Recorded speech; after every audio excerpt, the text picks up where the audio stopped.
കൃഷ്ണ ഗുരുവായൂരപ്പ ശരണം. പൊന്നുണിക്കണ്ണൻ്റെ ഉഷപൂജ അലങ്കാരം രാവിലെ 4 മണിയോടുകൂടി മലർ നിവേദ്യം കഴിഞ്ഞ് ശ്രീകോവിൽ നട തുറന്നു. പൊന്നുണ്ണിക്കണ്ണനതാ ശ്രീലകത്ത് പുഞ്ചിരിച്ച് നിൽക്കണ്. നെയ്വിളക്കുകളെല്ലാം നിറഞ്ഞ് കത്തുന്നുണ്ട്. അതിൻ്റെ ശോഭയിൽ പൊന്നുണ്ണിക്കണ്ണൻ്റെ പുഞ്ചിരിക്ക് കൂടുതൽ കൂടുതൽ ഒരു ഭംഗിയുണ്ട്. പൊന്നുണ്ണിക്കണ്ണൻ്റെ തിരുമുഖം ചന്ദനം ചാർത്തിയിട്ടുണ്ട്. നെറ്റിയിൽ ഒരു സ്വർണ്ണഗോപിക്കുറി അണിയിച്ചിട്ടുണ്ട്. ചെവിയിൽ ചെവിപ്പൂക്കൾ വെച്ചിട്ടുണ്ട്. മാറത്തൊരു സ്വർണ്ണത്തിലകവും 2 സ്വർണ്ണമാലകളും ചാർത്തിയിരിക്കുന്നു. ചുമലിൽ ഓരോ സ്വർണ്ണത്തിലകങ്ങൾ ചാർത്തിയിരിക്കുന്നു. പൊന്നിൻ കിങ്ങിണി കെട്ടി പട്ടുകോണകമെടുത്ത് ഒരു ചുവന്ന പട്ട് ഞൊറിഞ്ഞെടുത്തിട്ടുണ്ട്. വലത് കൈയിൽ ഓടക്കുഴലുണ്ട്, താമരയുണ്ട്. സ്വർണ്ണ കിരീടം ചാർത്തി. കിരീടത്തിന്മേൽ 2 തിരുമുടിമാലകളും 2 വലിയ വനമാലകളും ചാർത്തിയിരിക്കുന്നു. അങ്ങനെ സുന്ദരനായി പുഞ്ചിരി തൂക്കി നിൽക്കുന്ന ആ സച്ചിദാനന്ദ കട്ടയെയാണ് നട തുറന്ന സമയത്ത് ഭക്തന്മാരെല്ലാവരും കാണുന്നത്. ആ സുന്ദര രൂപം നമുക്കും നമ്മുടെ മനസ്സിലേക്കൊന്ന് ആവാഹിച്ചാലോ? എല്ലാവരും പൊന്നുണ്ണിക്കണ്ണനെ നല്ലപോലെ വിചാരിച്ചോളൂ. പൊന്നിൻ കിങ്ങിണി കെട്ടി പട്ടുകോണകമെടുത്ത് ചുവന്ന പട്ട് ചൊറിഞ്ഞെടുത്ത് കയ്യിൽ ഓടക്കുഴലും താമരയും പിടിച്ച് സർവാഭരണ വിഭൂഷിതനായി നിന്ന് പുഞ്ചിരിക്കുന്ന സച്ചിദാനന്ദ കട്ടയെ എല്ലാവരും മനസ്സിൽ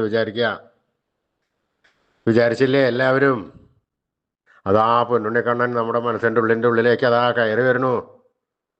ആ പൊന്നുണ്ണിക്കണ്ണൻ അവിടെ എത്തിക്കഴിഞ്ഞാൽ ആ കണ്ണനെ അവിടെ കൂട്ടിപ്പിടിച്ച് അവിടെ നിർത്തി ആ കണ്ണനുമായി കുറച്ചു നേരം സംവദിച്ച് ആ കണ്ണനെ ഒന്ന് കൊഞ്ചിച്ച് ഒന്ന് ലാളിച്ച് ഒരു മുത്തം കൊടുത്ത് ആ കണ്ണൻ്റെ തൃക്കാൽക്കൽ വീണ് നമസ്കരിക്കാം, പ്രാർത്ഥിക്കാം.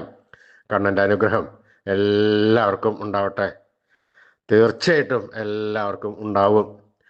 എല്ലാവരും കണ്ണൻ്റെ തിരുനാമങ്ങൾ ജപിച്ചോളൂ. നാരായണ നാരായണ നാരായണ നാരായണ. സ്നേഹത്തോടുകൂടി, ഭക്തിയോടുകൂടി, വിശ്വാസത്തോടുകൂടി കണ്ണൻ്റെ തിരുനാമങ്ങൾ ഉറക്കെ ഉറക്കെ ഉറക്കെ ഉറക്കെ ജപിക്കുക. നമ്മൾ കൊടുക്കുന്ന സ്നേഹത്തിനേക്കാൾ 10 മടങ്ങ് ഇരട്ടി കണ്ണൻ നമുക്ക് ആ സ്നേഹം വാരിക്കോരി തരും. എന്നിട്ട് നമ്മുടെ അടുത്തേക്ക് ഓടി വരും. എന്നിട്ട് നമ്മുടെ ഒക്കത്തൊക്കെ ഒന്ന് കയറിയിരുന്ന് നമുക്കൊരു മുത്തം തന്ന് വേണ്ട സമയത്ത് വേണ്ടതെല്ലാം കണ്ണൻ നമുക്ക് കനിഞ്ഞ് അനുഗ്രഹിച്ചു തരും, വാരിക്കോരിത്തരും. അപ്പോൾ എല്ലാവരും സ്നേഹത്തോടു കൂടി കണ്ണനെ വിളിച്ചോളൂ.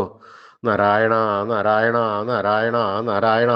കൃഷ്ണായ വാസുദേവായ ഹരേ പരമാത്മനെ പ്രണതക്ലേശനാശായ ഗോവിന്ദായ നമോ നമ.